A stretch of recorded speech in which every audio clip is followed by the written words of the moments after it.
Just making sure our music's playing. So it's on there somewhere. I'm trying to hear it, but I need to. This shows me why I need to have it. So, yeah. Yep. I can't hear anything though, so I can't dance.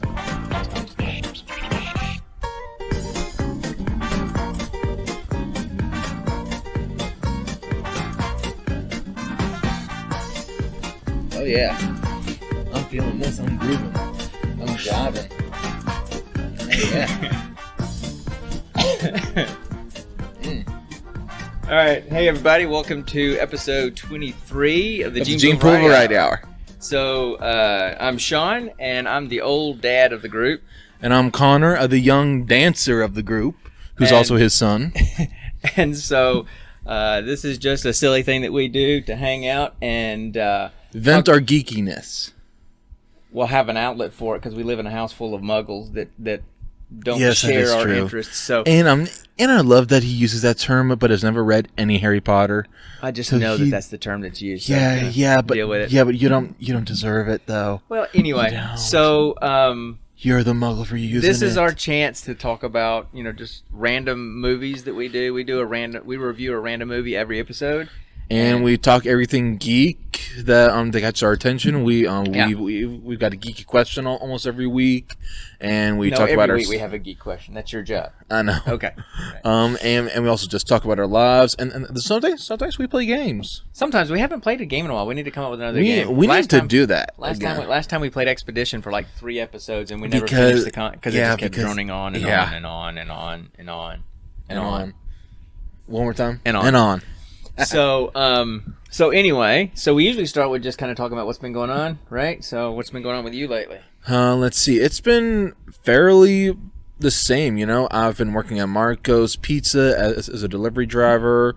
With this whole COVID-19 coronavirus thing, we've been getting a lot of deliveries, and so I've been making bank every single night I work. Keep talking. What are you doing? I want the dice. But that's my dice. No. Yes. I got it out. It's mine because yours is over here. I repainted it, you can tell. Oh, okay, it is yours. Oh, crap. Okay, anyway. Boom. So anyway, I've been making good money there. Or making at least about $30 every single night. And then this one night I made literally $100 in a single night. So cool. So I've been doing good there. I've been saving up for our move. For me and my fiance. Oh, okay. For me and my fiance Nikki. I ain't going anywhere. I know. You're going and I'm not. Your family is deep rooted in this southern community. It's like deep rooted down here. Yeah, well, my mom and dad are still living in the same town that they were born in. Yeah, exactly. They never moved away. I know. That's what it used to be back in the day. You whatever town you were born in, you kind of stayed there and you worked there and you started your own business or whatever you did. So there's throwbacks. They don't. Which granddaddy actually did, didn't he? Well, he didn't start his business. His dad started the business. His dad. Brief Valley, Alabama history, if you want. There was a business called Sims Sheet Metal, and they did a lot of work for the textile mills and buildings and stuff. And my grandfather worked for them, and then he left there and started his own sheet metal gutter business. Yeah. That kind of slowly turned into furnaces and air conditioning, and then it became McKay Heating and Air. And that place became forever. Yeah, it became like an institution in the community. Yeah, so much so that when the guy bought it, he couldn't get any business unless he left the name McKay Quality Heating and Air because nobody would. So anyway, let's see what else. There's is a new. chicken. Oh, actually, we should have played a chicken there. No. It's a family chicken, an ancestry chicken. It's an ancestral chicken.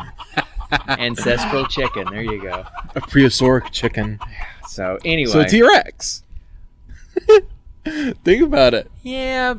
Think about really it. Really more Velociraptor. Velociraptors supposedly turned more into birds than anyway. Okay. Anyway. So.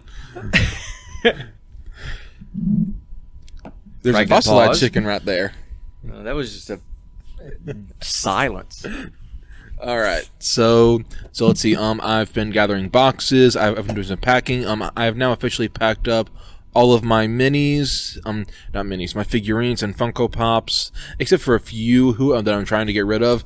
This is one of them actually. Jaal from Mass Effect Andromeda. He's a good character, except this one he literally can't stand up. Literally, he cannot stand up. Every single time I tried to set him up, I had to lean him against something, or else he would just fall over. So I'm just keeping him in his box. And then I've got about 10 others I'm trying to get rid of. So if you want to buy one, I'm selling them for $5 a pop. Message me on all right. Message me on Twitter and Discord. Scheme, people. Not a money making scheme. Not a money. Dad, I'm desperate. Well, that's another story altogether. I'm not even going there. I've also packed up all of my books, which is a multitude. I have a lot of books, and because I've always been a bookworm for as long as I can remember.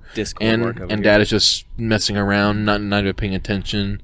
Because I know all this stuff. Some co-producer you are. Not me. I know this stuff. I'm doing producer work over here, so just let me do my thing. So go ahead. So let's see. I recently trained a new driver who is doing awesome. He picked up everything almost instantly like that. He's going to be my successor. I know it. He's going to be there in 10 years and be the owner of the chain. I bet. Awesome. Okay. Cool. All right. And that's my update. That's basically my update. That's it. Okay. I've gotten into Skyrim again. I got some Creator Club stuff. Yeah. If you know, not mods. I don't like mods because but the mods are fun. I saw what happened when you use mods. I saw what happened. I'll put it to you this way: I did go a little crazy the first, 3 years ago when they first started with mods. You had over 100. No, I didn't have over 100. Okay, close to 100. It started crashing.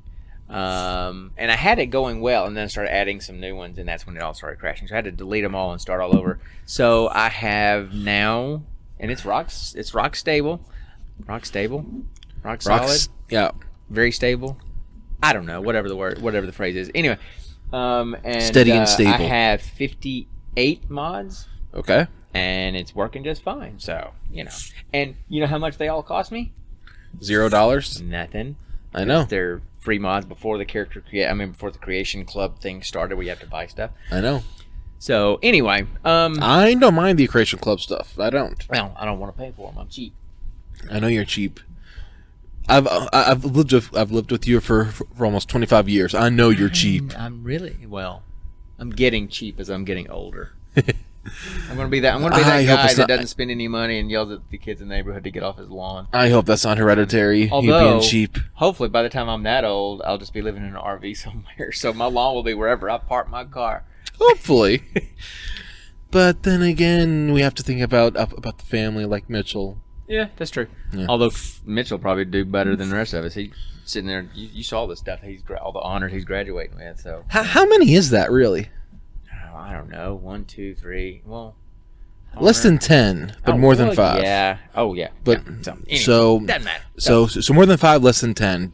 That but that's still more than me and Luke combined. So he is doing. They didn't awesome. have. I don't think they had as many opportunities for Luke because Luke went to that private Christian school, and so they didn't have as many clubs. Yeah, and his freshman class was like what, 15 people? Yeah, something like that. Anyway, and you just didn't really. I didn't do good in school. No, well, I could have done good in school, but I chose not to. Yeah. So okay. So anything's been going on with me? I mean, okay. Nobody asked you though. Nobody asked you. I'm just gonna leave now. I'm obviously not wanted. Good. I'll make it my own show. Well, see, now I can't use the hand gestures that I usually use just on the podcast because now they can see them. That's not appropriate. So okay. Just shoot him the fake bird. So, like Holly did on The Office. so I guess. And now time to pull a Kevin back. Yeah, right, back at you. Right. So I'm still doing the teleport thing. I really do. Long weekend. Now last week was interesting because I did go I did go to work a couple of days because we were doing some specialized training for the squadron, and we had one. What kind of training? I can't say. Classified? It's classified. Really? It's not classified. Yes, I can't talk about it, but I can't say it was. Oh, a long that's day. okay. Okay, I just gotta say that's badass. Yeah, well, you literally have classified I'm a nerd information in your psychologist head. I'm a nerdy psychologist that has classified information. That works with the military. And how Okay, that's anyway. cool. Moving on. That's Moving cool. on. We I'm need to complimenting you. We need to move on from that. Okay, So, fine. no, I mean, look, it's just some training that we have to keep in house. It's in house training, so it doesn't matter. Anyway, I'm just playing around with you, but I'm doing a lot of training this week, but it's my annual seminar that I go. Oh, I thought you were. Never mind. I don't want. I'm not going to say what I thought you were doing, but I got my annual conference that I usually go to every year, but of course it's virtual. So now I have about 50 hours of videos to watch this week. Oh my god! Yeah. So anyway, I'm doing that. I could never do that. But fun stuff. I mean, yes, I started in Skyrim because a bunch of the guys that I talked to on Discord, we got talking about Skyrim. We talked about this last time. Yeah, but we started talking about Skyrim, and I said, "Hey, I'll play whatever you guys want me to do." And they said, "Hey, we want you to be an evil vampire that only attacks with a knife and a fork." So I'm playing a Khajiit character right now. I'm doing an unarmed build, unarmed combat character build. Working towards the vampire thing, working towards the knife and the fork, the vampirism thing. It's pretty simple to start well, that. It is. I contracted the vampirism, the disease, but I went ahead and cured it because one of the things that I've always hated about the whole vampire thing in Skyrim is that you pretty much have to walk at night. You have to do most of your traveling at night unless you want to take damage. And I don't like that, especially because my screen is kind of dark, and so if I'm streaming the game and I'm always walking at night, it's kind of, you can't see much. So there are mods out there that will take that penalty off. And also, I wouldn't mind getting into the Dragonborn. Is it the Dragon? No, the Dawn Guard quest line, so that I can do the whole vampire lord. I thing. thought that's what. Well, I thought that's what they meant by vampire was doing the vampire lord stuff. Well, I mean, maybe, but they just said be a vampire. So, but I would rather. Yeah, I would have taken it a step further. It's so easy to start the Dawn Guard. I know, but I wanted to get the Dark Brotherhood first, so that's what I'm doing now. And then as far as are you gonna drink the Emperor? Am I gonna what? Drink the Emperor when you kill him? No, because I'm not a vampire. Oh, I told you I cured that because listening is a skill. You should try it sometime. Sorry, So I was gonna make a joke. Yeah, I was gonna make a bad joke. No. Family friendly. Family friendly. Family friendly. So speaking of family friendly, I got PG-13 I want to talk to you guys about this later. But so I'm doing that, and the knife and the fork thing. There's only 2 places to get the knife and the fork, and I haven't gotten to those places yet to get them. So my streams are a lot of just building up to that stuff. I do have a house, do have a wife, do have 2 kids. Although you got that stuff really fast. Well, because they're mods. How'd you get them? Wait, the mods are. Oh yeah, the house mods. The house mods. So I got the house really fast, and then I just ran through and did the Isolde thing to get married to her. You know. How'd you get the mammoth tusks so fast? Because those are hard to find. No, there's mammoths at the giant guy right outside of Whiterun, and so but did you kill? Yeah, Lydia went down there fighting. And of course, she doesn't die; she just gets knocked out, and then she'll get back up. Mine, Lydia died, and I got up on a rock with my bow and just kept shooting until it died, so he couldn't get to me. So I kind of cheesed it. So I've got that, and so I'm married. I got her. It's like the rock in Borderlands. I killed the lady. You rented? Where that came from? That was a chicken. So he's getting old, guys. I killed the old lady at the orphanage. You don't know what he's saying. Started to adopt one of the boys, Samuel. Yeah. But as I clicked, it's like I'm talking to him, and then all of a sudden, Roar walks by, and I accidentally adopted Roar instead. Who? His name is Roar, Hroar, and he calls Roar. Yeah, but he says Roar, like the lion. That's what he says. So, but there's a mod for a Khajiit girl that you can adopt. Yeah. And since I'm a Khajiit, I wanted to have a Khajiit girl, and I Maisha's her name, and I got her the last time I did this, and it was fine. But apparently, since last time I played this game 2 years ago and adopted her, she's developed some sensory issues. Because when I adopted her, she had clothes on, but then when she went to my house, she's wearing underwear. She's wearing like little trainer bra underwear and little panty underwear, and I've given her clothes and she won't put them on. So she has sensory issues and she won't wear clothes. She's just like you when you were a kid, and just like Mitch when he was a kid. Y'all wouldn't wear clothes for nothing. Well, Luke either, actually. So anyway. So she doesn't leave the house. She stays in the house. She doesn't go anywhere. She just stays in the house and hangs out. We don't want anyone calling someone about that. We won't defects called on that. Anyway, so there's that, and then so that's what I've been doing there, and then you've been doing Borderlands. I just got the thing where I have to kill the emperor. I killed the lady in solitude at her wedding. So that was usually I get caught and have to run for days to get away, but I didn't. I got away just fine, so it was not a big deal. I always have to run away, but then, what I always do, I always do Thieves Guild first. I finish that completely up and become the guild leader, and then that way, when I start with the Dark Brotherhood, since all the missions are in big cities, and the guards stop me in that dialogue stop, I just tell them I'm with the Thieves Guild, and then they just let me go away. Oh, okay. Well, I've never. And then instantly, everyone is okay. I guess I like to do things the hard way. So that's kind of where I'm at in Skyrim. I started to do a stream this morning, and things got loud in the house, and I said, I just shut it down. So maybe tomorrow night I'll do one.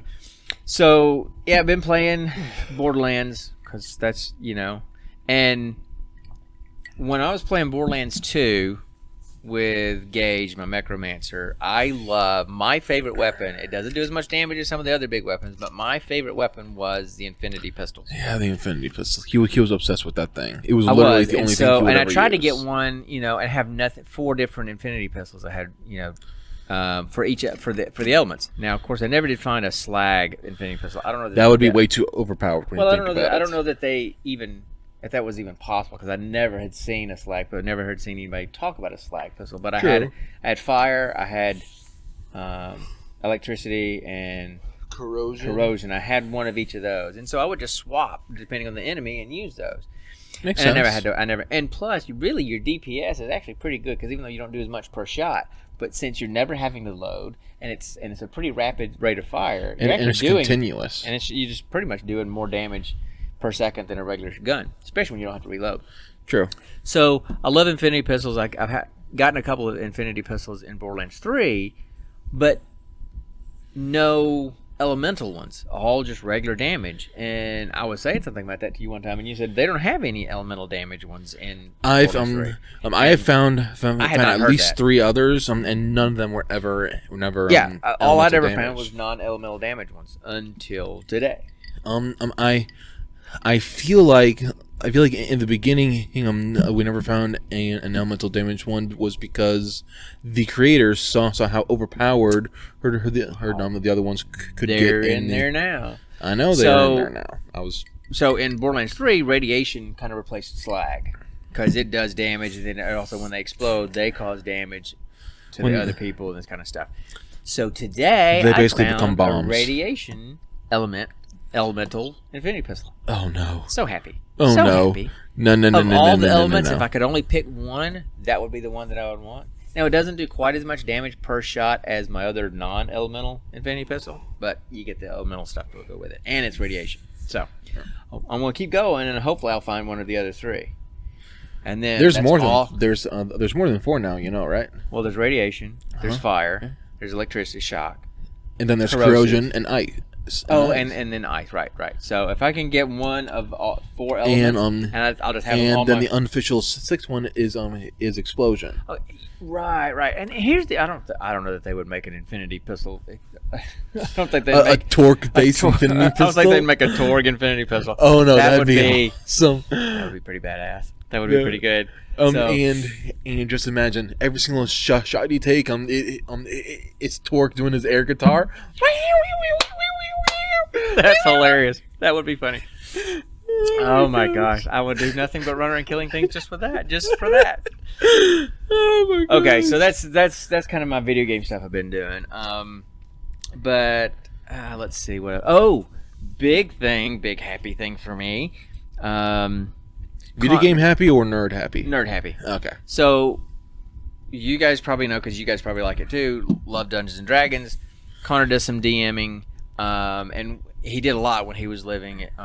When he moved away for about a year, and he did a lot of DMing there with a group that he got to know there. And it was awesome. I loved it every single second. And we've done some here, but they don't get it. The only ones in my family that really like playing are me and him.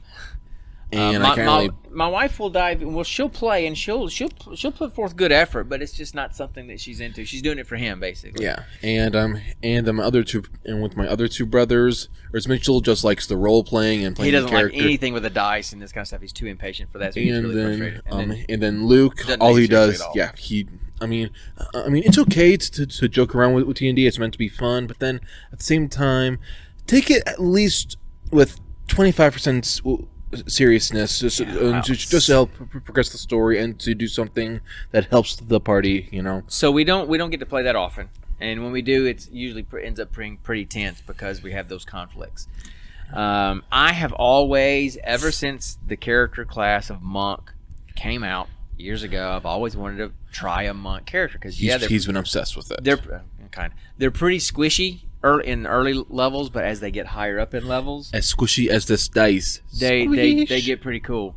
I've tried one playing in his group, but we're not really getting that progress very well. I've tried in other groups that failed, but I've got a buddy of mine that runs a DM group, and he's starting a new one, and he asked me to play.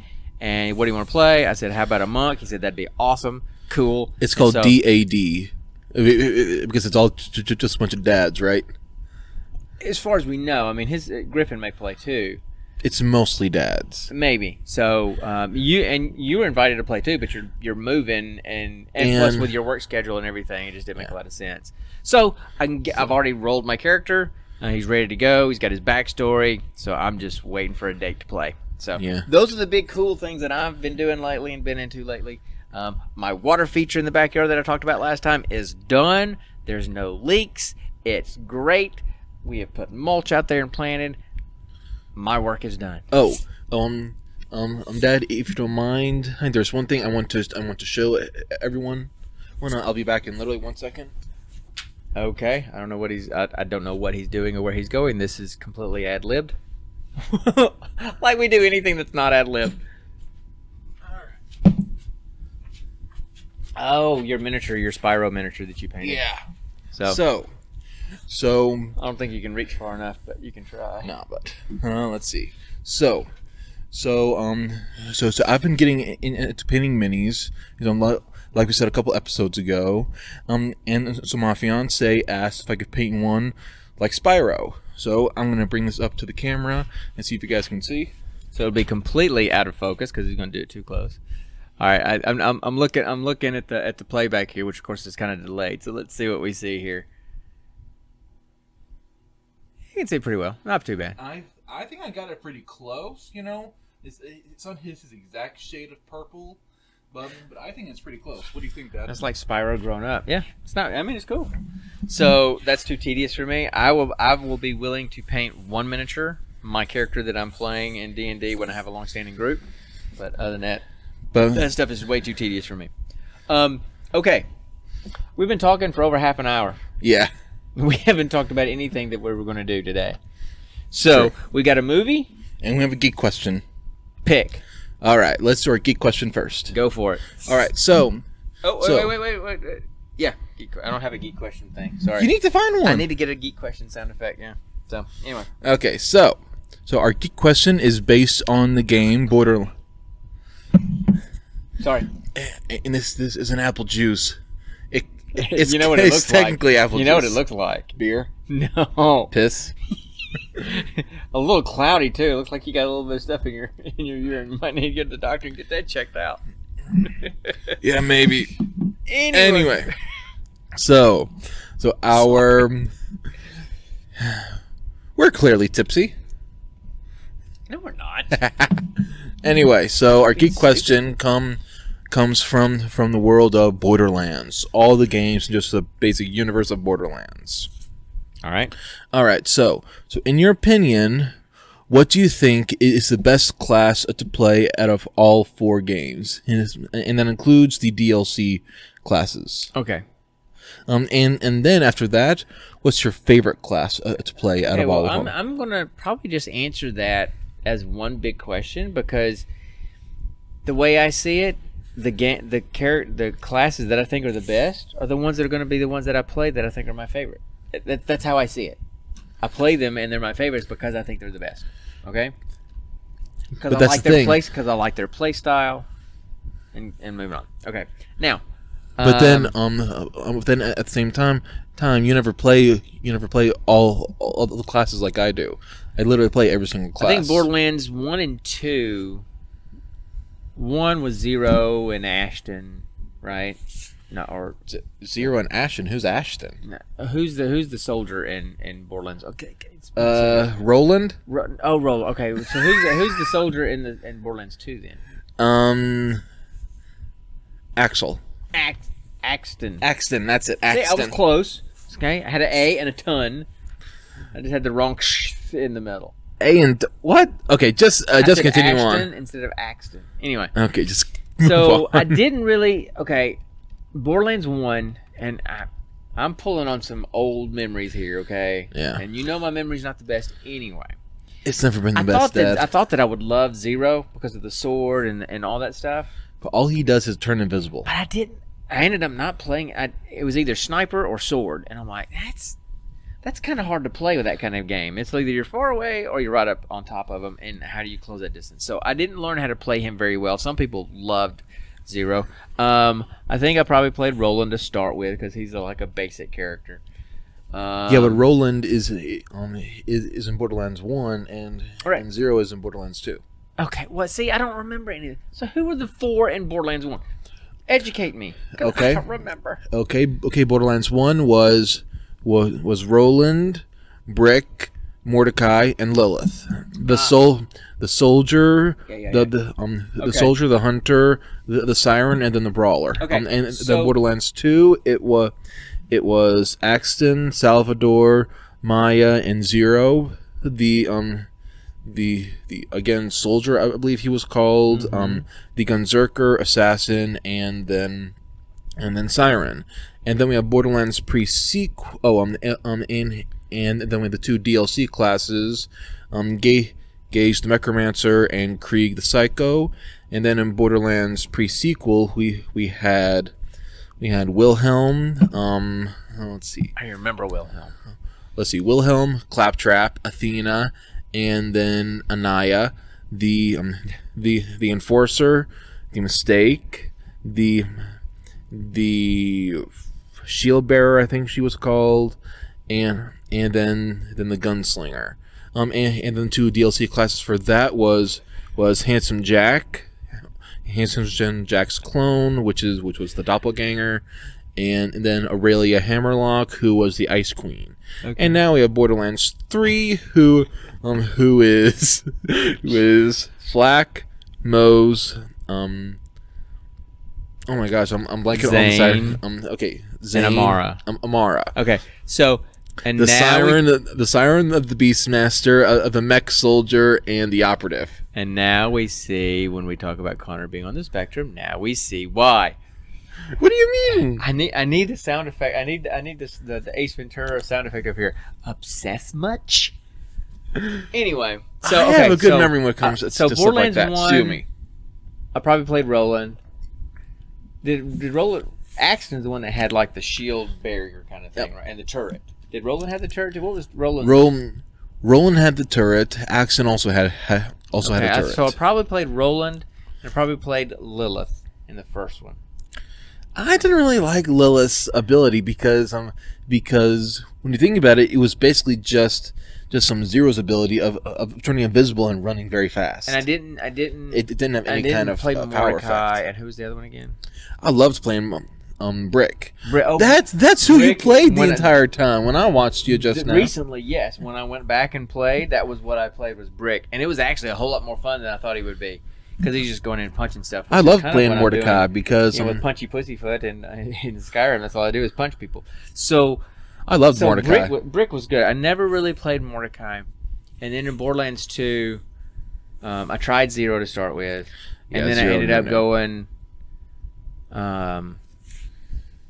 Zero, no. Zero is a zero. So I'm trying to remember who else I played. Okay. The exact opposite of Hercules. I tried Zero, then I did. Hero to Zero. I didn't do the Gunzerker. I never played the Gunzerker. I think I probably did Axton because of the healing turret and all that kind of stuff. And then he didn't have a healing turret. Maya. He didn't have a healing turret. Oh, he didn't. Okay. That was Roland. I can't remember. And this is probably why. This is probably why I don't know it, because the one that I really focused and bled dry was Gage. Once Gage came out with the Necromancer, she's probably one of my all-time favorites, if not my all-time favorite character to play. Because you summon basically an autonomous murder bot. Right. So she was one, and then murder time. And I played the pre-sequel enough to go, no. You didn't even make it to level 10. I think I played Claptrap just because I didn't want to have to do the whole oxygen thing. Okay. That's so because you're on the moon, so you had to go from oxygen bubble to oxygen bubble. And true. I tried it, and I just and that's kind of the universal opinion about the pre-sequel. It was just kind of like meh. I liked it. You liked it, but of course you liked all of them. Except the very first one. That I hate that one. All right, so we reviewed the characters of Borderlands at this point. So who's my favorite? Haven't done Borderlands 3 yet. Well, whatever. Okay. So who's my favorite and who's I think the best? Yes. As there is a difference between favorite and best. There may be, but the way I play, probably not. Because my feelings are they're my favorite because I think they're the best. True.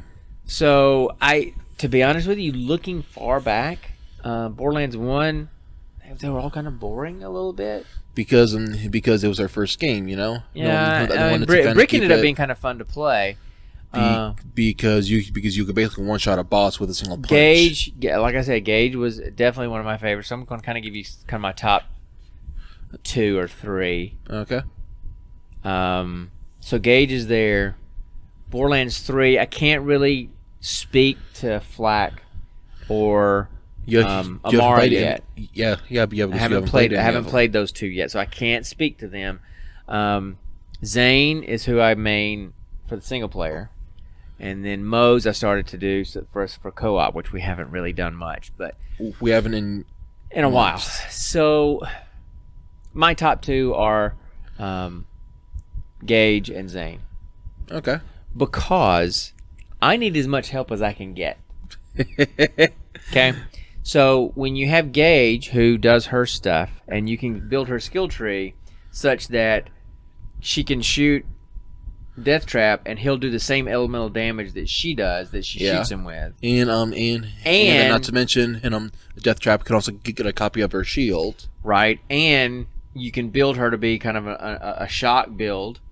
So she's doing a lot of shock damage, and then you put all that on Death Trap as well. Plus he's shooting out there, so you have this mobile turret, basically, like you said.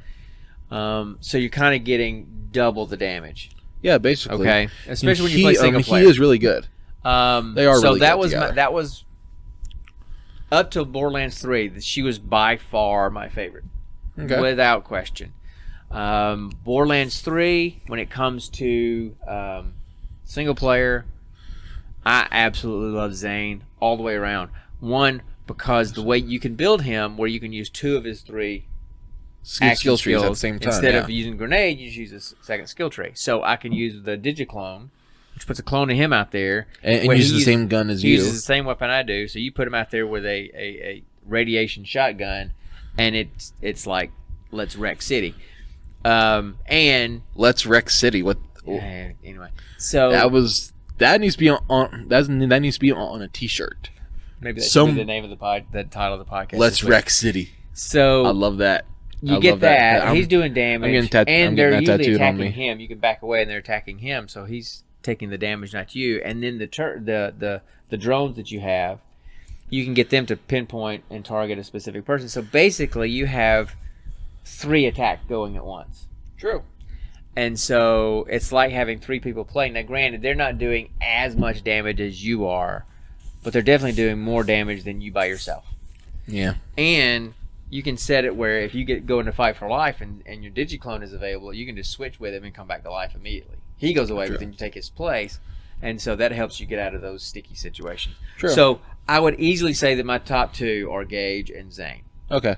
So that would be my answer. I can't really differentiate best from favorite because they kind of are connected for me. All right. Okay, so. Okay. All right. I got to get loosened up for my counterpoint. Oh, yeah. Let's get into this. Okay. Get comfortable, people.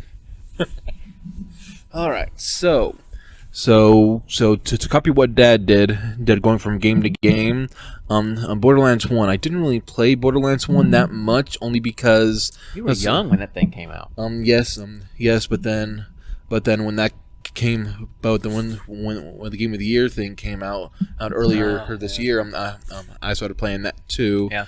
And the person I played was Mordecai because he had Bloodwing, and I love animals, and then I noticed his build was actually very good, because he would just throw out Bloodwing, and then he would just basically eviscerate people and almost instantly kill them every time. And if you built him just right, he could literally throw Bloodwing out for the minions while you focus on the boss, and it just took me less than 10 minutes to kill a big boss sometimes, Okay.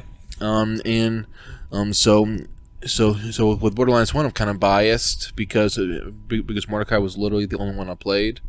Yeah. But with Borderlands 2, I played basically everyone except for Zero and Salvador. Salvador, I feel like he was really hard to play, especially because they made him basically a midget, and you're almost constantly looking up because he's so short. So you're missing a lot, even with the double gun barrel thing, Finger gun. Right at the crotch too, because he was short. I couldn't get into Salvador. And then Zero, like Dad said, he was too hard to build, he was it was basically in your face or too far to make any damage worth, Yeah. But I did play Axton, Maya, Gage, and Krieg, and by far I loved Maya and Krieg the best in Borderlands 2. I never played Krieg. I guess by that point, because Krieg came out after Gage, right? I know. So by the time Krieg came out, I was kind of Borderlands 2'd out at that point. But the thing that I love about Krieg is that literally, buff his action skill just right, and he literally one-shots 50 enemies in less than a minute because every time you kill someone with your buzzsaw, you get more psycho time, and then also right. And also you're a giant super badass psycho who breathes fire. Mm-hmm. I mean you're basically the god of psychos. Yeah, and that's what I loved about it. Let's see, and then in pre-sequel, I played basically everyone except for Aurelia and then Nisha. That was her name, Nisha. Because I didn't really like those names mean absolutely nothing to me because okay. Aurelia. We fight against Aurelia in Borderlands 3. Remember, or the Ice Queen, and that shoots Wainwright. And on Eden 6. No, I don't remember that. She's basically Mei from Overwatch, except English instead of Chinese. That girl. Maybe. Look, when I play just beat her again in the game. When I play Borderlands 3, I just shoot to keep from dying. Okay. Who Anyway, I'm shooting, what I'm shooting, why I'm shooting, I don't really care. I just don't want to die and lose money. Anyway, Nisha is actually referenced in Borderlands 2, and Nisha was actually Handsome Jack's girlfriend who was given Lynchwood. That town. Right. Yeah. I like Lynchwood. Oh yeah. It's a great place to level up really fast. It really is. Mm-hmm. And so my two favorite from that game is actually Handsome Jack's doppelganger, because his handsome clone action skill is really powerful. His clones are constantly moving and distracting from place to place. So they can become super badass versions of themselves and become super powerful. He can switch places with them kind of like Zane, Yeah. And then, believe it or not, my second favorite is Claptrap. I mean, I will always choose the crazy random guy because I'm also crazy and random. Claptrap is me. Let's be honest. Zane is by far the funniest guy I've played ever. It's because of the accent. No, it's not. It's the accent. The Scottish accent, but it's the stuff he says. It's the accent. Sorry, it's just man. the accent. I mean, don't believe in people. I mean, even when he's running, and you stop running, he starts panting. He's like, jeez. I mean, it just everyone starts panting, but then except for Flack because he's not real. So anyway, so now in Borderlands 3, I've basically gotten a chance to play everyone but Zane. I've maxed out on my Beastmaster and my Siren, and I'm working on my Mecha Soldier right now. We should do some consistent streaming in Borderlands because I'd like to get them all. I'd like to play all 4 characters. Oh yeah. That's the thing. You maxed out on your current character, right? So just start a new one. I know, but hey, I mean, I should. Well, I've got Moe's. I should just go ahead and finish Moe's up and then move on. Go to Moe's. Welcome to Moe's. Sorry, that's what? Chicken. Yeah, that's the weirdest chicken I've ever heard. But okay. Welcome to Moe's. When you go to Moe's to eat. Welcome to Moe's. Who's Moe's? I should bop you with Spyro right now. You don't eat Mexican, so it doesn't matter. Anyway. Okay, so like the Subway of Mexican food. Okay. My turn. Because I'm still not done. Okay. Hey, we just got a new follower. What's up? Hey there. Hey, I keep looking at the wrong place. I'm not used to looking over there. Okay, what's their name? What's their name? Kirby Masterhand. I think that was. Hey there, dude. I think that's. Or girl, or non-binary person. They're in the Discord chat, and I think it's Hammer. I think. So I could be wrong. If I'm wrong, anyway, just let me know because I think that's who that is in the Discord chat. So but anyway, in Borderlands 3, I loved playing. So far, definitely Flack because I love animals, and his thing is literally all about animals. And then also I loved playing. Can you really call those things animals though? They're like the weirdest, bizarrest monkey lizard things. It's a dog, it's a monkey, and it's basically a giant spider. So yes, they are animals. Isn't it a monkey with like a lion's mane though? Kinda. What do you think a gibbon is, or a mandrill? You're right. Okay. You have no idea what those things are, do you? A gibbon? Yes. Yeah, I know what a gibbon is. A mandrill? I know what a mantra is. I have no idea what a mandrill is. Rafiki, that's a mandrill. Rafiki's a baboon, isn't he? No, he's a mandrill. Okay, well. Look it up. I dare you. Look it up. I'll look it up later. I'm not going to waste podcast time on this. Oh my gosh. Okay, so anyway. Hey, and so, okay, I'm now gonna give my final review. Okay, so from the 3 games I have seriously played, hey, my top favorites from all of them are Borderlands 2, Krieg, and Maya. Krieg for the random awesome powerhouse, and then Maya because of her amazing ability to basically lock onto people and completely eviscerate them in a second. In pre-sequel, it's Doppelganger and Claptrap. Doppelganger for the wide coverage, and Claptrap for similar to to Krieg, the random chaos. And then Borderlands 3, it is Flak and Amara. Flak for the constant companions and to help eviscerate enemies on a constant basis. Okay. And then Amara for her versatility. She's actually very versatile. Once you get used to her. I'm looking forward to trying her out. Well, actually of all the games. Of all the games, Borderlands 1, 2, 3, all those. Borderlands 3, all 4 characters seem interesting to me. Whereas, yeah, they really do. In all the other games, only 1 or 2 always interested me. So, yeah. So the best one, in my opinion, is Krieg. I knew you were going to say Krieg. Why? I don't know, but I just knew. Because if you build Krieg just right, and he's able to literally burn away his enemies with dragon breath, summon up fireballs that lock onto enemies, and then also be able to almost constantly go into his super badass psycho mode. Yeah, I know. I just never could get into. I could never get into that whole character build for him. So, anyway. but my favorite is Flak because he's serious and he's antisocial, but he loves animals, and that's kind of like me minus the seriousness.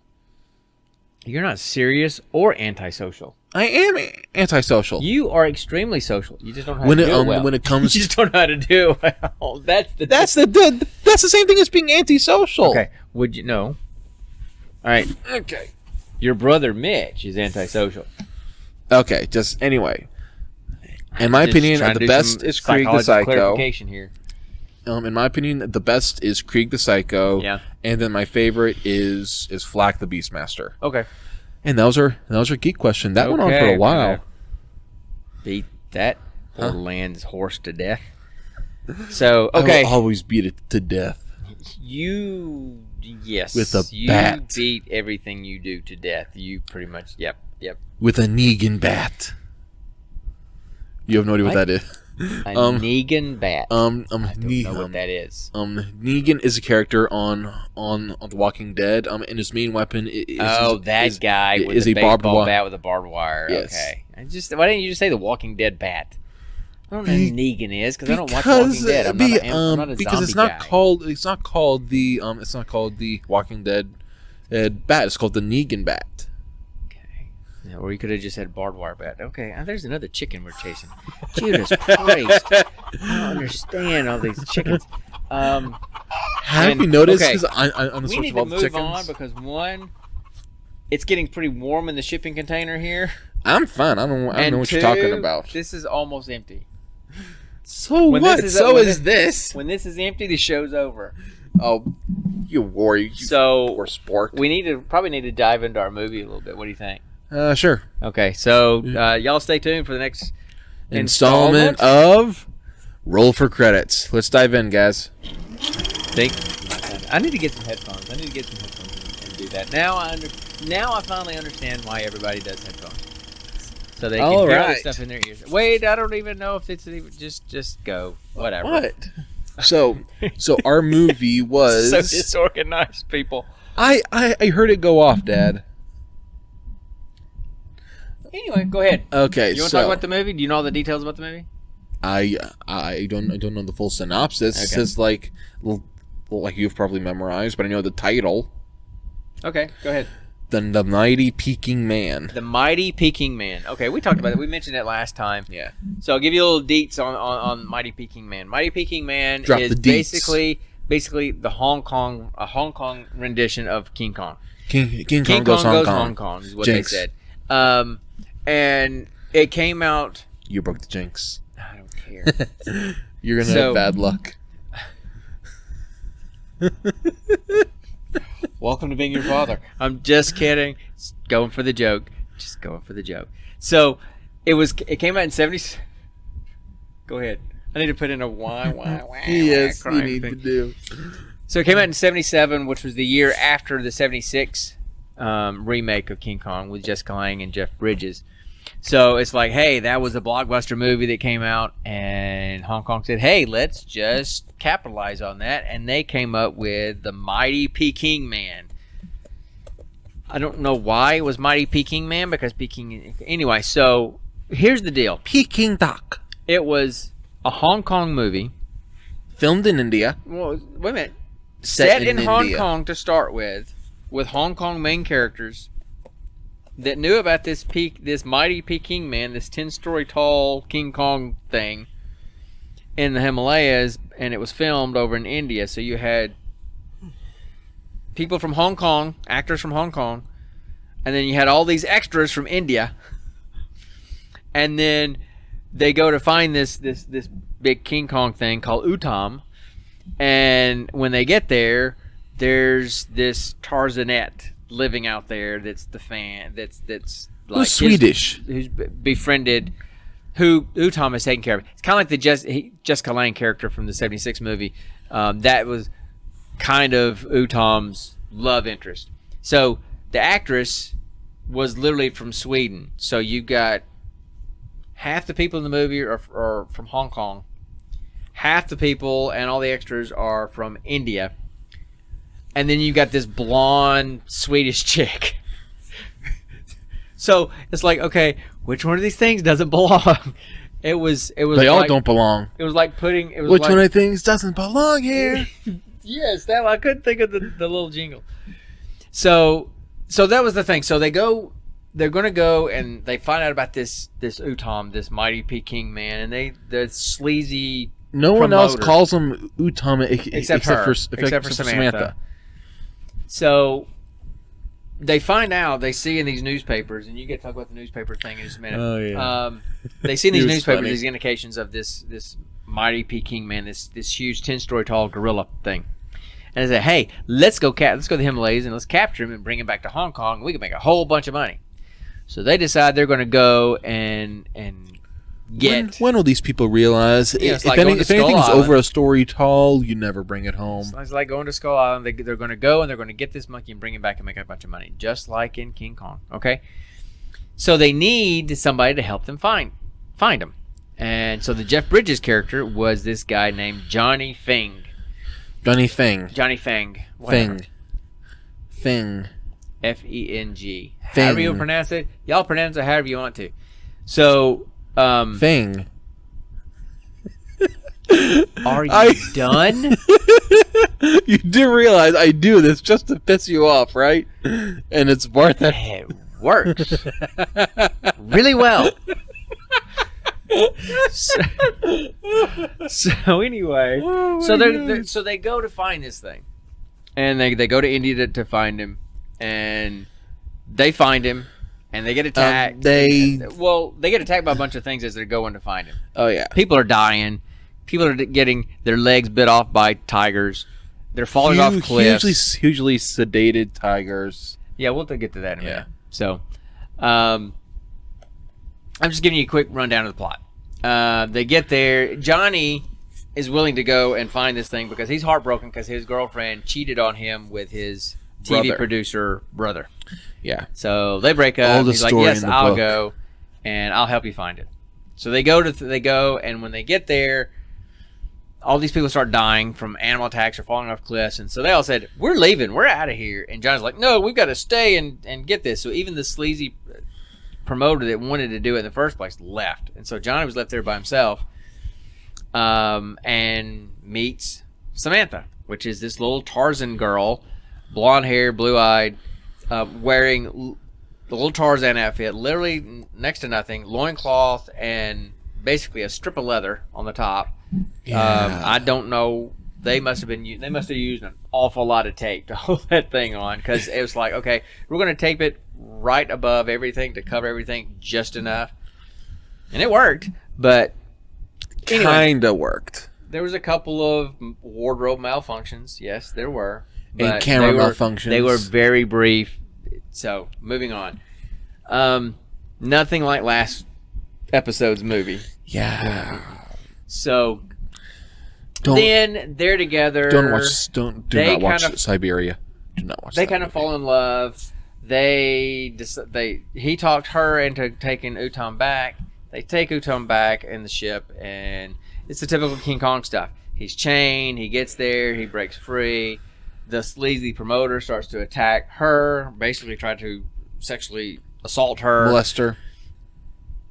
And Utom happens to see it through the window, and he breaks out of his cage and saves her, but then Bunch of Ex Machina stuff. Then everybody's trying to kill the beast and kill him. The army comes in. He climbs the top of a building, and in the building, there. So it's pretty formulaic. It was a very, very movie. predictable. It was basically King Kong.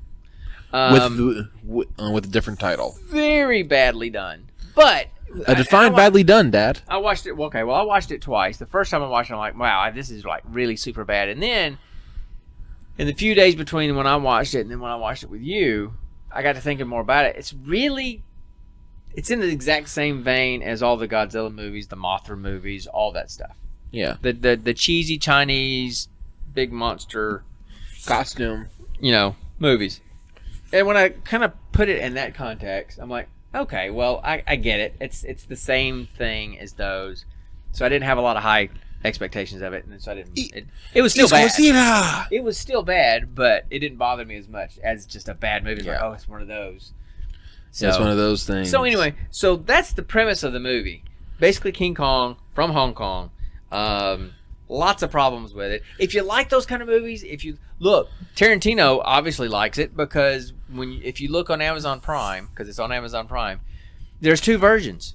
There's Mighty Peking Man, just the straight theatrical release, and then there's Quentin Tarantino presents The Mighty Peking Man, which is basically him getting the rights to the movie, redistributing it, and putting his name on it and saying, I'm presenting it, but it's the same movie. So of course, everybody knows that Tarantino is a huge fan of like the Hong Kong 70s martial arts movies and stuff. So he loves that. As a matter of fact, I think Chase the Chicken here.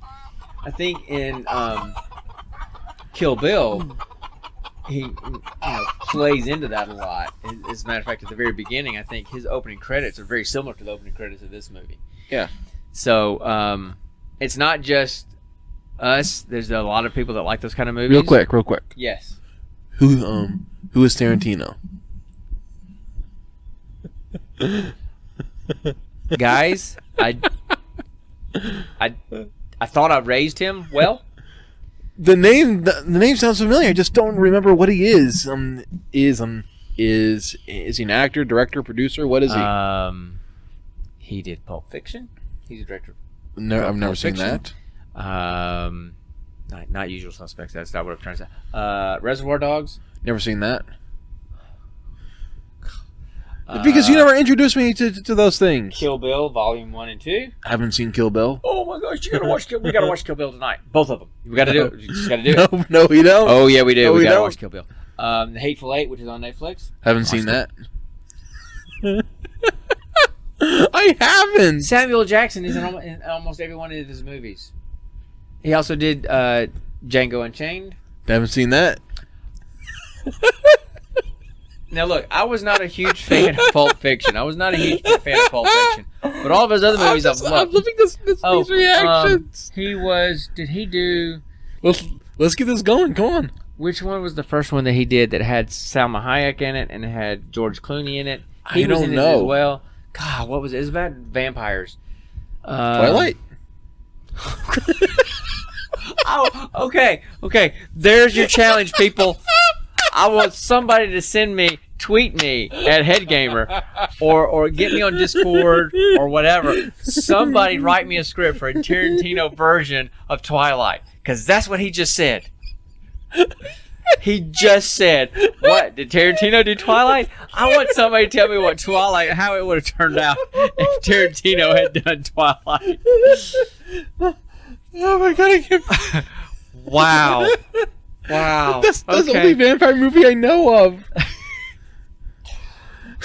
Well, there's Dracula. That's a myth. It's a movie. It's a There's myth. several versions of it. It's a myth. So's Twilight. And Kill Bill. And Hateful and whatever other movie that you do. They're all fake. Oh my gosh. This is quickly deteriorated. Okay. So all right. So there's the premise. There's the basic plot of the movie. It's basically King Kong, Hong Kong version of it. King Kong goes to Hong Kong, and instead of Hollywood, instead of Jessica Lange being on this ship and they get to this island and King Kong falls in love with Jessica Lange's character. This is a girl. This is a young woman. Her parents was died. kind of raised. She was kind of raised by Utom is what she called him, because she was in a plane with her parents apparently, and they crashed and they died, and she was a little girl. Utom saved her and raised her from there. So, sorry, it slipped out. Oh, that wasn't a slip out, because you made some motions to let it out. Okay. This is the house that I live in, people. This is the house that I live in. Oh my gosh. This is the life that I live. Oh my god. So anyway, Okay. all right.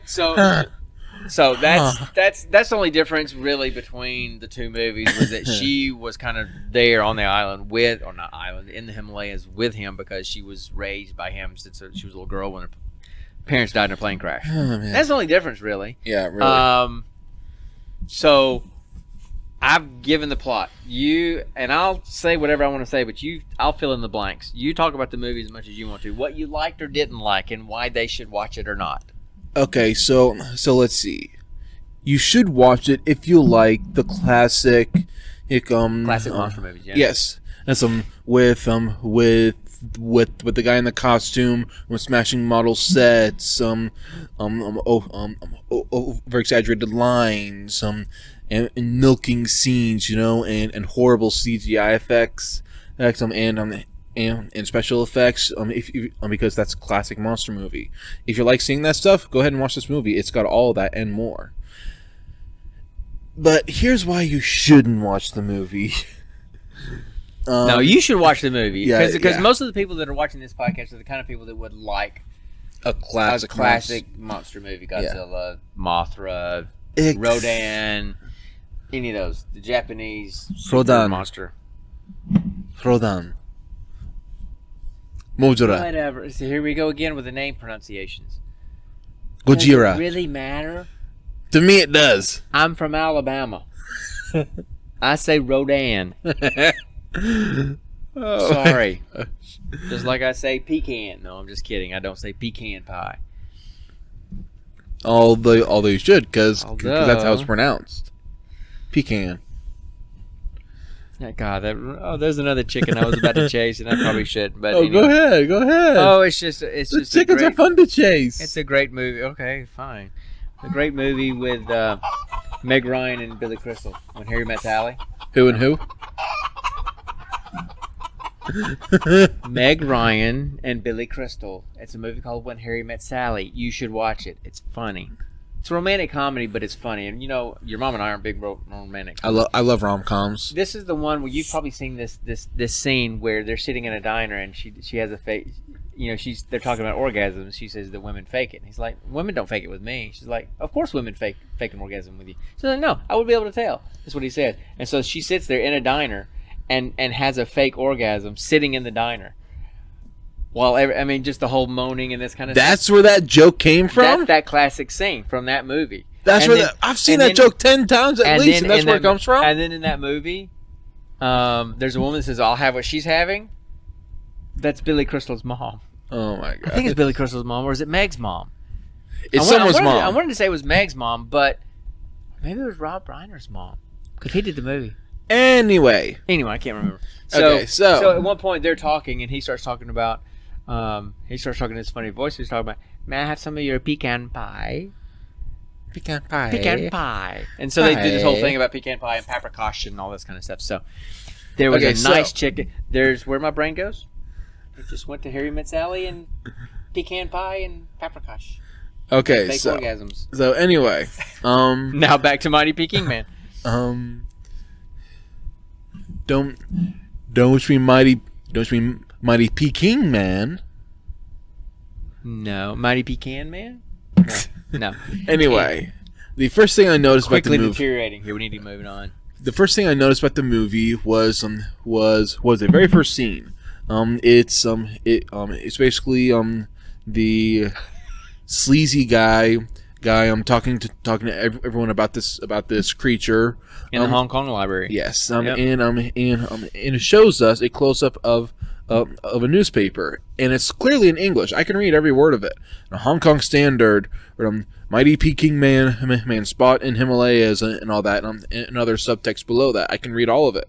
And but then after the scene goes, and we see, and then after the guy destroys the model village that sets up what this guy is, we then flip back to the newspaper, and suddenly it's in Chinese. Same paper, but now it's completely in Chinese. Yes, and I'm like, wait, what? What just happened? And I had to rewind it to see because I didn't believe him. But he's absolutely right. I mean, same picture.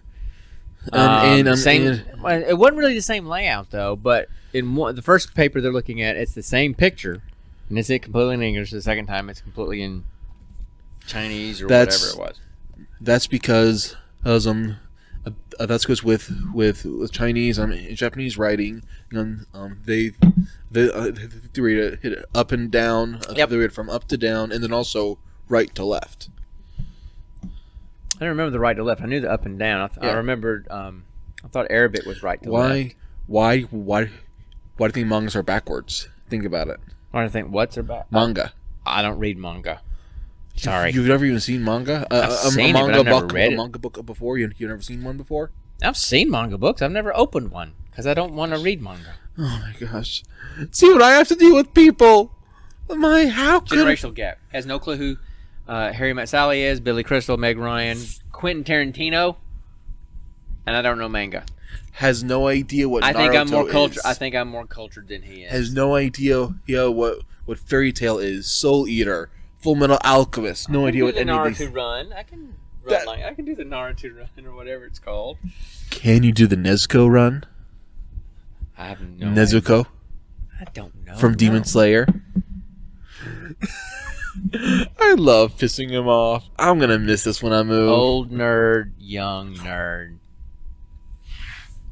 Okay. Don't put fingers in Anything my else? face. Go ahead, because I mean, I got something to talk about too. Let's see. You could clearly see how cheesy this movie was made, even though it was made in 1977, which and it's just you could see the ripples in the screens in the background. It's hilarious. And in these model villages, instantly you can tell. Okay, that's a model. Well, that's got a string attached to it, and we can see it. Okay, well here's something that I would say that I thought they were versatile because they had miniature sets. Yeah. They had They had full size sets. They had screens where they were playing part of the movie on the screen, and the people were on the stage in front of the screen making it look like they were in the scene together. So they had multiple different ways of conveying the movie and used all of them. It was interesting. Now, did they do it well? No, but they were at least not at all. They were at least flexible at using multiple They were different versatile. ways. So, but yeah, I thought that was hilarious when, one of those scenes where it's like a huge screen and they're playing the backdrop of the movie on the screen, and the actors are on the stage, so to speak, and acting with the screen. And the screen has wrinkles. It's like they folded it up and it was creased. There was creases and wrinkles all in the screen the whole time. It was hilarious. Let's like see. my sheet hanging on the back porch when we do outside movies is pretty funny. So yeah, that was interesting. But that's kind of now, were the special effects of that movie in '77 worse than the King Kong special effects from '76? Absolutely, they were much worse. But it was Hong Kong versus big budget American movie. True. So they had more money. They and yet they were able to afford all these exotic animals. They were able to afford a herd of elephants, at least 2 tigers, several monkeys, a leopard. Okay, if you remember though, the herd of elephants was really they just filmed elephants moving. They didn't really. They still had to rent them though. they could have just gone to some kind of not reservoir, some kind of reservation, and just filmed them running. They didn't have them interacting with the actors. They had one small. They had them crying elephant. One small crying elephant. They had them tear down the village. Remember? Oh, that's right. That's right. But they weren't really interacting with him. So they were interacting with the actual people too. So, but there again, this was clearly, there were some horrible there were some horrible inaccuracies in the movie. It was a 10-story tall. I'm talking gorilla. about other stuff. What's realistic about? I'm talking about how let's see, this one guy was stepped on by an elephant and basically all he got was a footprint on his chest, a bloody footprint, yes. And then died. And then another one was still with the elephants. They took a single guy took down a single elephant with basically a 1977 revolver. It's like that does not compute. Does not compute. So some of these things just made them. So what are some other things that you liked or didn't like about the movie? I liked how it was classic. You could tell where it was going. You didn't like where it was going sometimes like when the producer was being praying, yucky. Yes. Yeah. But you could still tell him it was going to have some good happy scenes, Yeah. Some good wholehearted scenes. Well, but things that I did not like about the movie was the animal abuse, basically. Well, and I don't know that it was animal abuse. To me, it was. I mean, I can see that, and the guy I think, full on wrestled the tiger. I think PETA would definitely, and we actually looked it up. PETA was formed like 3 years after this movie was made. But there was a tiger, there was a leopard, that were in the movie for a few scenes, and a lot of scenes actually. You could clearly tell, especially with the leopard, he was drugged. I think that they were sedated because she was hugging on the leopard. She was picking up the leopard. She was swinging the leopard around.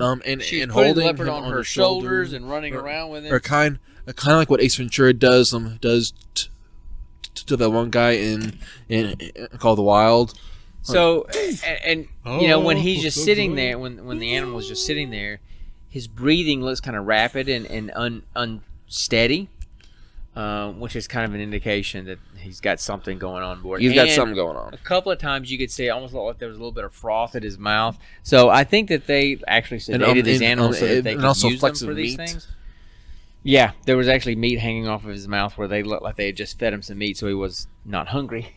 Yeah, and that's probably how they drugged him with the meat. Yeah, well, so definitely you wouldn't be able to get away with treating animals like that today. Yeah, especially in the U.S. And then there was this one scene with the tiger. Literally, this one guy was jumped on the tiger. He jumped on the tiger and was basically rolling around with him and basically pole vaulting over him, somersaulting over him, and the tiger's neck going onto the ground and almost snapping a couple times. So it looks like it was bad. So there was a lot of that, and that was. I did not like that. It didn't bother me because I knew that they weren't hurting the animals, but it was just kind of weird seeing that because you just don't see that in movies today. I mean, if you do it CGI. So, how about that ending? Oh yeah, the ending. No. We can't spoil the ending for him. We can't. The ending was just so satisfying. It was so satisfying, and you'll have to watch it, guys. Let's just say don't. No, I'm not ruining anything. Don't touch me. So strong.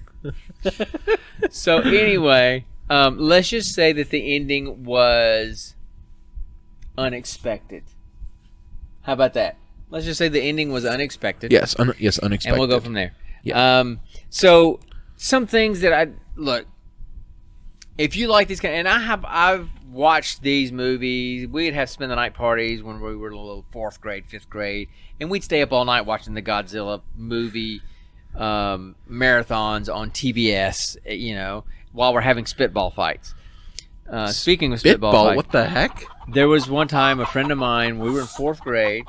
I remember this distinctly. We were in 4th grade. It's a spin night party, his house. And they had a like a Godzilla movie marathon on. So we watched Godzilla versus Mothra, all these movies. We stayed up all night watching these movies. And it was me and John and Charles and Richie, I want to say. Was it Richie? I think it was Richie. So I think it was the 4 of us. And we decided to have a spitball battle. Oh my gosh. And so we flipped over 2 couches in the living room for like barricades. And we paired off 2 versus 2 and had a spitball battle for about an hour and a half. There were hundreds of dried spitballs on the wall and the ceiling when John's mother got up the next morning. So we spent the first 2 hours of Saturday morning cleaning hundreds of spitballs off the walls and the ceiling. Oh, so speaking of spitballs, also, the fun fact. Where do you get a fun fact about spitballs? It's a fun personal fact. Years ago, back when I was in elementary school, when we first moved here, just for fun, I spat a single spitball onto the large bay window above the front door. To this day, it is still there. House? Yes. In our house? Yeah, because we can't reach it. Yeah. So there's a spitball. To this day, it is still there. 15 years later, there's a spitball high up in this bay window, this like view window, and like this high ceiling entranceway we have. And it is still there. I'm lazy and haven't gotten a ladder to get up there and get it. So even though several times since then you've been up high enough because of the wall clock. But it's it's way higher than that. It's just become part of the home decor, I guess. I don't even notice it anymore. So anyway, I've got some super spit. So I haven't seen these kind of movies in years and years and years. If you like those kind of movies, if you grew up on those and you're just like an aficionado for those, it's worth watching because just add it to your arsenal. The perfect example of the costume, the gorilla costume. Okay. So in the gorilla costume, obviously there's a guy in the gorilla costume, but when you're looking at close-ups, you can actually see the human eyes inside the mask. You can actually see his mouth inside the gorilla mouth. If you've ever seen, and I know some of you have, Trading Places, the movie Trading Places with Eddie Murphy, Dan Aykroyd, okay? In the subway, and in the subway scene, like the New Year's Eve party train scene, not subway, the train. And there's a gorilla in a cage in the cargo of the train. And the cop, the crooked cop that's kind of doing all this secret investigating stuff, he's dressed up as a gorilla. They tape his mouth shut so he can't say anything. They put him in this gorilla costume because it was Jim Belushi that had the gorilla costume. Throw him in the cage. Who's Jim Belushi? John Belushi's brother. I'm not even going to go there. So they tape his mouth shut, put him in the gorilla costume, and throw him in the cage with the male gorilla. And they start banging. And the male gorilla gets really, really frisky. I'm just going to leave it at that. But in that gorilla costume, you can see his eyes and his mouth. You can clearly see it's a mask. Can you do that with like a monkey accent? That was rhetorical. That was rhetorical. That was not a request. That was rhetorical. I always accept a challenge like that. You know that, Dad. So that's what this mask looked like. It looked like, so if you've seen Trading Places, you know the scene I'm talking about. That's what this looked like. It was complete, so fake. But if you like those kind of movies, it's definitely worth seeing. I mean, I'd never even heard of it before, and it's literally King Kong from a Hong Kong perspective. The ending was abrupt. I'll leave it at that. Don't. You're gonna give it away. I don't know what was going on there.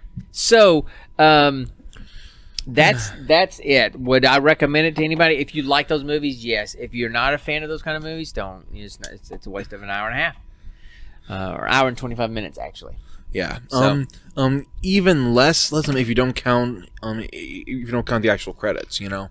So that's the movie review for this episode. That's Mighty Peking Man, 1977 movie from Hong Kong. Oh yeah. So we are We are gonna roll. It's time to roll for our next movie. Roll those dice. Yeah. Okay. No whammies. No whammies. No whaties. No whaties. You don't even know what that. Yeah, look it up. I'm just not gonna tell you. You just look it up. But I love it when you get all flustered and annoyed. I'm not gonna get flustered because this is an obscure game show from the 80s, early 80s, called Press Your Luck. No whammies. No whammies. So not Jeopardy. So basically, there's this spinning lights with all these numbers and money values and prizes and stuff, and they just hit a button. And How's that not Jeopardy though? You spin a wheel. You don't spin a wheel in Jeopardy. No. Do you even game show? But Price is Right. That's what I was thinking. Price is Right.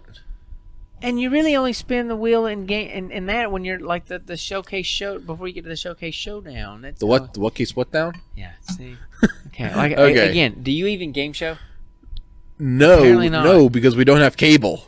So, roll, and let's figure out what we're doing next All time. right. And let's get this over with. Let's move on, man. All right, we got All right. 18. So 18 would be Netflix. All right, and so now we are going to do a D10 to determine the genre. 3. All right, and that's going to be What is it? anime. Yes. Oh, I love a good anime flick. All right, and now let's see I'm out the of my number. element, people. I'm out of my element. And now, finally, we get another anime movie, and hopefully this one will not have sperm snakes. Oh, okay. Yeah, we're going to talk about that in a minute. Not sperm snakes, but something else. Go ahead. Why not both? Go ahead. Okay, so Roll. so roll now- for now- initiative, sucker. so- Come on. Roll the dice. So now we're going to roll a D100 to determine the actual number of the movie in the list. Okay. And we got 34. All right, 34. So I'm going to go over here on the computer, and I'm going to search and see what number 34 in the anime listing on Netflix is. All right, so y'all just hold tight. And I'm going to dance. Can't even hear the music. That doesn't mean I can't dance. I've got it in my head.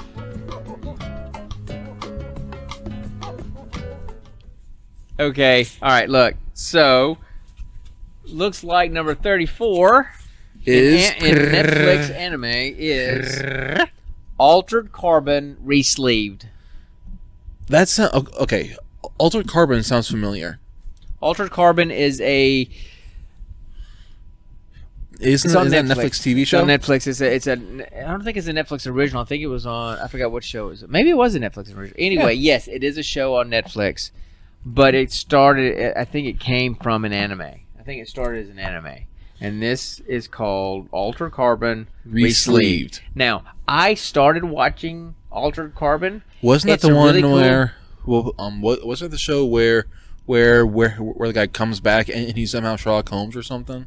He's not Sherlock Holmes. No, they bring him back. He's an back. investigator. So yes, he's an investigator, but you can come back, and your consciousness is kind of put into a new body, and the only way you can really die is for them to destroy whatever that little device is. Okay. So they call it kind of like body, Matrix and Avatar. when you get a new when you get a new body, they call it resleeving. Oh, okay. So he got a new sleeve, a new body. So that's what this is. So I don't know if this is the origin of it. So anyway, so I started watching Altered Carbon, and it's interesting. It's kind of confusing, but I had to stop watching it because it's just too much sex and nudity, and I was like, no, you can tell a story. What are you doing? I'm just noticing something about your beard. It's white. No. Over here, it's unfocused white. But over here, it's a clear stripe. That's what I'm noticing. Genetics are random, man. Sorry. It's so weird, though. So anyway, so I had to stop watching it. You got skunk I chin. I can't do it. And so that brings me to a point from Hashtag skunk chin. Look, No, it's this a actually- skunk stripe. Well, kinda, but it could also be, anyway. Doesn't matter. Could be the Bride of Frankenstein, too, because she had white hair this way. Yeah. So you're saying you want to be the Bride of Frankenstein?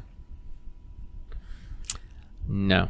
You identify as male. You put that on yourself, dude. Come on. Can't we just finish?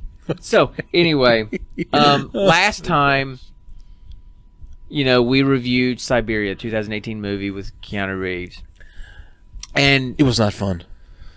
It was difficult because we tried to keep this PG-13. We try to keep this PG-13 and family friendly. I have strong opinions based on my faith about certain things, and like I said in the last episode, some things, inappropriate things in the context of a storyline to contribute to the plot, I kind of understand. I'll avert my eyes or whatever, but it was excessive, and I should have chosen another movie once we saw that. And so we're making a commitment from this point forward that we're telling you what the next movie is. That's our plan, Altered Carbon. If for some reason it's beyond, it crosses a line for us, we're going to change that, because that's just how we feel. That's just what we want to do. Because granted, nobody really watches this, but someday somebody may. And if they do, we want their kids to be able to watch it. So even though I tried to use code language last time, even using the code language, as I'm going back and watching, I'm sitting there going, no, we shouldn't have been talking about that. So just making a commitment to you that we're going to try to keep this as clean as possible from this point forward. So just letting you know that. So basically, so what does that mean? What does what mean? That if we watch this movie and it crosses that line for us, then we're going to pick a new movie. Okay. And we'll tell you about it at the beginning of next episode. Okay. Or I'll send out a tweet or whatever to let you guys know that the movie changed. Just because I think it's only the right thing to do. Of course. All right. So that's it. That's our show. We're done. So I don't know what else to say. But I've got a long convoluted story. Occluded. So it's long and it's closed. Okay, never mind. I was trying to make a joke, but my stutter got in the way. Dang it. Okay. Moving on. Yes, moving on. So we're all done. We're all done. And we appreciate you guys. I appreciate, Kirby for popping in. What's up, man? And thank you so much for that. Hopefully we'll get some more people to come in over time as people start to hear, because that little chat window on the side is awfully blank, and that's kind of lonely. Insert cricket sound. If y'all could kind of fill that out, that would be great. But just give us anything. We're desperate. We try to record and stream every Monday night about 8 o'clock. Every Monday night? Every other Monday night, sorry. On Mondays at 8 o'clock. You're getting drunk and tired, dude. Tired? Yes. Drunk? No. Just one drink. So, the point is, we try to do this every other Monday at 8 o'clock. And in between times, it's really easy to find us. You can see our Twitter handles there. The show's GP Variety Hour. I'm at Headgamer. Connor's at QuillMiester. You can also reach me on Instagram. You can reach me on Mixer at Headgame. You can find me here on Twitch at Head_Gamer. That's where I do my Skyrim streams. So that's where you can reach me.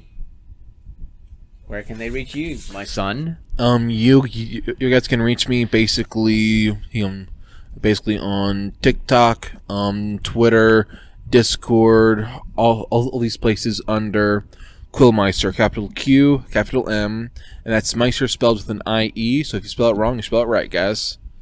That's cool. That's like my hook right there. If you spell it wrong, you spell it right. And you can find the podcast, because this started out as a podcast, and it still is a podcast. We'll take the audio from this and turn it into a podcast. You can find that on Podbean, Spotify, basically Apple, anywhere in general where you find anywhere podcasts. You can find an RSS feed, and you can search for us. Just we're search everywhere. For Variety Hour, and we're there. Everywhere and yet nowhere. So that's where we're at, and so we appreciate you guys listening to us. And where do these videos go? The videos are. We have a YouTube channel too, so just look for Gene Pool Variety Hour on YouTube, and we're there. And watch us be stupid. We don't have a Vanity Earl yet because we don't have enough followers. We haven't enough videos, so just search for Gene Pool Variety Hour. You'll find us. Yeah. And if you look, the streamerlinks.com, the Gene Pool podcast, that streamer links, you can go there, and it's got all of our social media links right there in one spot. Yep. Super easy to find. It's a great little resource, so try that out. That's awesome. So anyway, so I appreciate you guys. Thanks for listening, and thanks for watching if you watched. Thanks for checking us out on YouTube if you watched it later, not live. And we will see you guys next time on the Gene Pool Variety Hour. And remember, stay nerdy, my friends. And now to dance us out. You want some music? You want to hear the music? Here. Make the music. I'll make some music. Oh, by the way, this is our new music because for some reason YouTube was dinging us on the old music, so I got some new music. I'm going to listen to this. I'm just going to sit here and let him dance. And we're done. Thanks, guys. We appreciate it. See you guys.